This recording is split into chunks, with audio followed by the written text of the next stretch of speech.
জমিনের মধ্যে যদি একজন আরেকজনকে দয়া করে, সর্বোচ্চ আপনাকে 1 কোটি 2 কোটি একটা গাড়ি বাড়ি নারী দিয়ে হয়তো দয়া করতে পারে, কিন্তু মালিক যদি দয়া করে আমাদেরকেই বেগুনা মাসুম বানাইয়া জান্নাতের মালিক বানাইয়া দিবে। সুবহানাল্লাহ।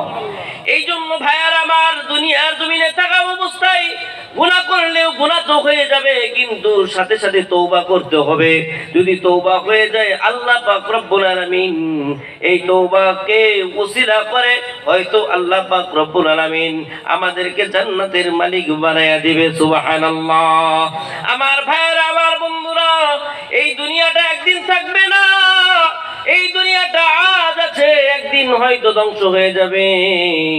এই দুনিয়াটা এমন ভাবে ধ্বংস হবে, আমাদের বাজারের মধ্যে যারা ল্যাপ তোষক বানায়, এই ল্যাপ তোষক যখন বানানো হয়, তখন যখন লাঠি দিয়া তুলাটাকে বাইরানো হয়, একটা তুলা আরেকটা তুলার সাথে যেরকম জট লেগে থাকে, এই জটটাকে ছুটানোর জন্য যে লাঠি দিয়া প্রহার করা হয়, প্রহার করতে করতে একটা সময় এই তুলাগুলো এমন ভাবে আলাদা হয়ে যায়, যেরকম ভাবে একটা কাপড় নিংড়ায়া এরকম ঝাড়া দিলে যেরকম আস্তে আস্তে ছোট্ট ছোট্ট পানির দানা দেখা যায়, ঠিক তদ্রুপ ভাবে এরকম হয়ে যায়।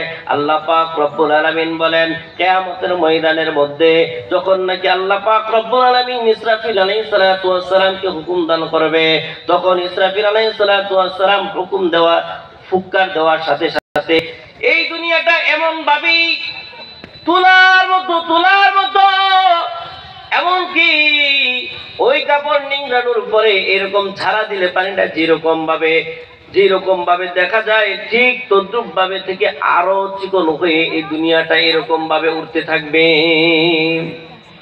মানুষগুলো এমন পাগল পারা হয়ে যাবে। কিয়ামতের ঘোষণা হয়ে যাওয়ার পরে আল্লাহ পাক রব্বুল আলামিন হজের শুরুতে, সূরা হজের শুরুতে আল্লাহ পাক রব্বুল আলামিন বলেন, ইয়া আইয়ুহান নাসুত্তাকু রাব্বাকুম ইন্না যালজালাতাস সাআতি শাইউন আযীম। আল্লাহ পাক রব্বুল আলামিন বলেন, ইয়া আইয়ুহান নাস, হে মানুষ সকল, তোমরা ভয় করো, এমন ভাবে ভয় করো, আল্লাহ তাআলাকে এমন ভাবে ভয় করো, তোমরা যেরকম একজন ছাত্র একজন উস্তাদকে যেরকম ভাবে ভয় করে, তার থেকে বেশি ভয় আল্লাহকে করতে হবে। একজন প্রশাসনকে যেরকম ভাবে সাধারণ মানুষ ভয় করে, তার থেকে বেশি ভয় করতে হবে আমার মালিককে। আল্লাহ পাক রব্বুল আলামিন বলেন, ইয়া আইয়ুহান নাসুত্তাকু রাব্বাকুম ইন্না যালজালাতাস সাআতি শাইউন আযীম। আল্লাহ পাক রব্বুল আলামিন বলেন, কাল কিয়ামতের মধ্যে ইসরাফিল আলাইহিস সালাতু ওয়াস সালাম ফুৎকার দেওয়ার সাথে সাথে মানুষগুলো এরকম দৌড়াদৌড়ি শুরু করে দিবে, মানুষগুলো পাগলের মতো দৌড়াদৌড়ি শুরু করে দিবে, মাতালের মতো খেলতে থাকবে, দুলতে থাকবে, মানুষগুলো এরকম ভাবে চলা শুরু করে দিবে। একজন মানুষ আরেকজনকে দেখে দেখে বলবে, এরা মনে হয় মদ খেয়েছে, এরা মনে হয় মাতাল, কিন্তু মাতাল না, মদ খায় নাই।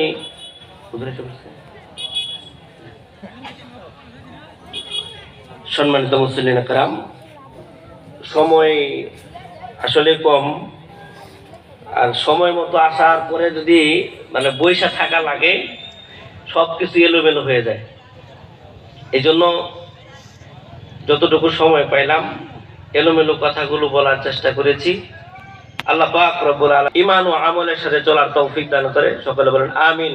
ওয়া আখিরু দাওয়ানা আলহামদুলিল্লাহি রাব্বিল আলামিন। আসসালামু আলাইকুম ওয়া রাহমাতুল্লাহি ওয়া বারাকাতুহু।